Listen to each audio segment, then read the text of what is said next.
Hi everyone. Burgers, belief, and building bridges.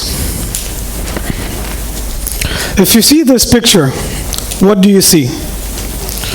If I say the word bridge, what does it mean to you? For most people, all they see is metal, concrete, a structure simply designed to move vehicles and people from one point to the other.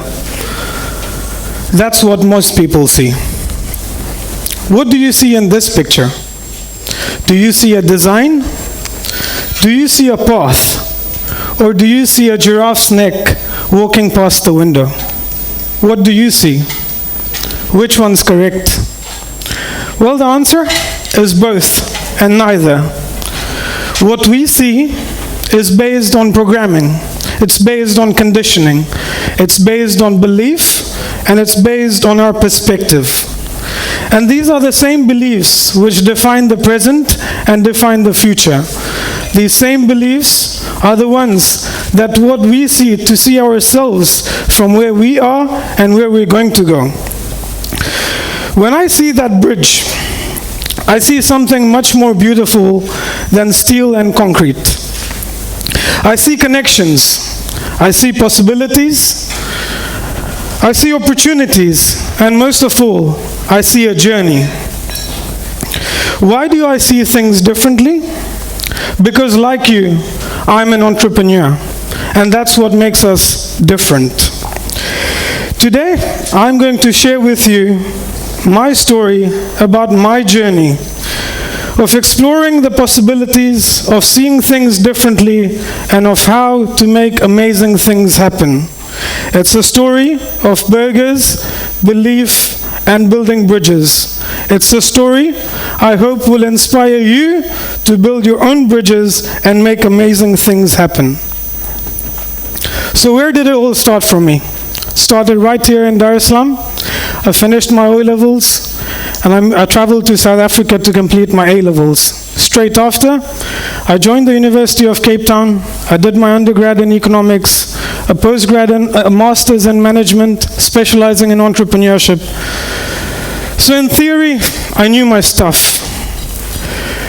But the journey that I was going to take for the next 10 years, it would prove that theory without practice is nothing. And practice makes perfect. Well, almost perfect. So the first 4 years in Cape Town, I worked in the seed and venture capital scene. Some of you might have done it. For those of you who haven't, it's sort of a private equity. Funding offered by investors to potential startups and small businesses which have good growth and long-term potential. It was a lot of fun. And it opened my eyes to a lot of opportunities and a lot of possibilities out there.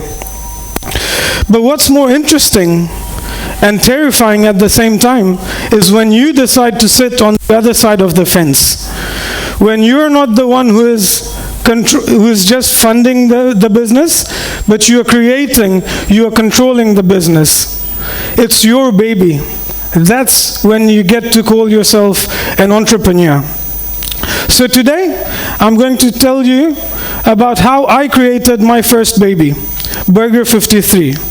I guess I could have called this talk, How to Have a Baby, but it would have attracted the wrong sort of audience, especially if I told you I had this baby with 4 other guys.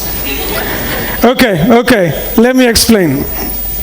It started out in October 2016, during an annual Ashura commemoration. Some of you might have heard of it. Some of you might have been there. When we found out, we decided to help and get involved. So after a few discussions, albeit a little few arguments here and there, we decided that a burger stand would be the best idea. I know it sounds a bit random doing it at a religious event, but we thought that was our best choice.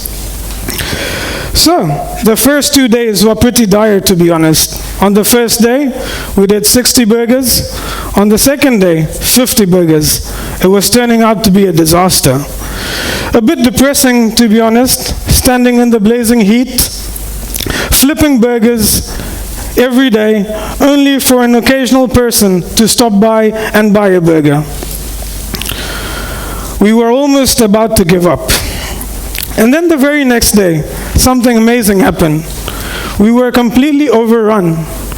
People were queuing in the streets, snaking lines, waiting patiently for our burgers. And here we are, myself and my buddies, flipping burgers day in, day out. By the end of the day, we were completely exhausted, and this carried on for the next 8 days. So by the end of it, 10,000 burgers later, we thought everybody would have had enough, that we would be forgotten about, and that we would have to find new ways of bringing our burgers to a wider audience. But boy, were we wrong. Were we very wrong. You see, the Burger 53 had gone viral, and the Burger Boys became famous. To our surprise, we had people calling us during the day, during the night, asking us when they could get their next fix of a burger. And that's how my first baby, Burger 53, was born. So what does it take to have a baby? Let's start with the basics. It takes planning, right? You might find occasionally that a successful business pops up out of pure chance and pure luck, but it is rare, very rare. Any project you take up as an entrepreneur has to be very well thought out of. You also need to be aware of the element of risk, and sometimes a very big one. You also need to understand that before you make money, you will lose money. It is hard to find an entrepreneur, myself included, who hasn't lost something. We need to embrace and accept the risk, not run away from it. We need to lay our foundations day in, day out, build bridges, lay bricks, and lay the foundations. We also need to stop worrying about the future. Use that same energy to build bridges that will take us there. Remember, if you haven't done that yet, then do it right now.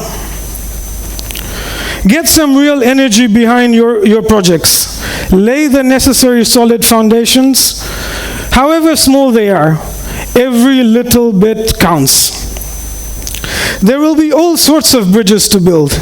There will be bridges to build with the banks, bridges to build with the community, with your friends, your colleagues, social media, public, the list goes on. The golden rule is always to have a plan. Once you have a plan, stick to it. Adapt as you make progress.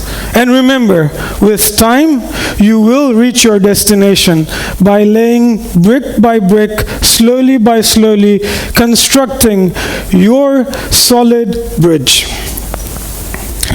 Looking back on that dusty day in 2016, flipping burgers with my buddies, little would I have known that I would be here standing today telling you about how to build your bridge to success. But here I am. So I've talked about the basics, but what else do we need? I would categorize them into 5 main ingredients. The first one, never give up. Success doesn't come overnight, and I'm sure we've heard a story of an old man who in the gold rush in the 1800s in America dug for gold for years, but gave up. Only for another man next month to come and dig in the same trench to find a big vein of gold, and he became a millionaire instantly, a multimillionaire. And also, let's not forget this guy who started his business at the age of 65. Number 2, never forget your roots. Remember, it's who you are. You need to be true to yourself. The third one, and most important for me, surround yourself with a great team. Remember, no person can drink the entire ocean's water, so the saying goes. Especially when you're starting up, there are so many challenges to overcome. If you have a team that you have faith in, that you have trust in, all the challenges will be easier to overcome. Teamwork makes the dream work. It's hard to imagine B53 has now given birth to 2 other highly successful restaurants. But without my team, who I fully trust and believe in, I wouldn't have been standing here today. So make sure you find yourself a very good team and keep them. The fourth one, always believe in yourself. Everything is possible only if you believe. The last one, devote yourself to your dream. Make sure you do everything to achieve your dream. Remember, blood, sweat, tears will make your business, but devotion makes a difference. So I'd like you guys, once you go back home this evening, to look hard in the mirror and to decide, what do you see? Do you see a path, or do you see a giraffe's neck walking past? And when you do look, do you see anybody, or do you see an entrepreneur? I hope you see an entrepreneur, somebody who is resilient, somebody who is creative, somebody who is resourceful, who is driven and devoted to be the best they can. I hope you will be the person capable of building bridges and creating a future in which very few people can only dream of having. If you see yourself staring back, then congratulations. You are about to have your first baby. Thank you very much.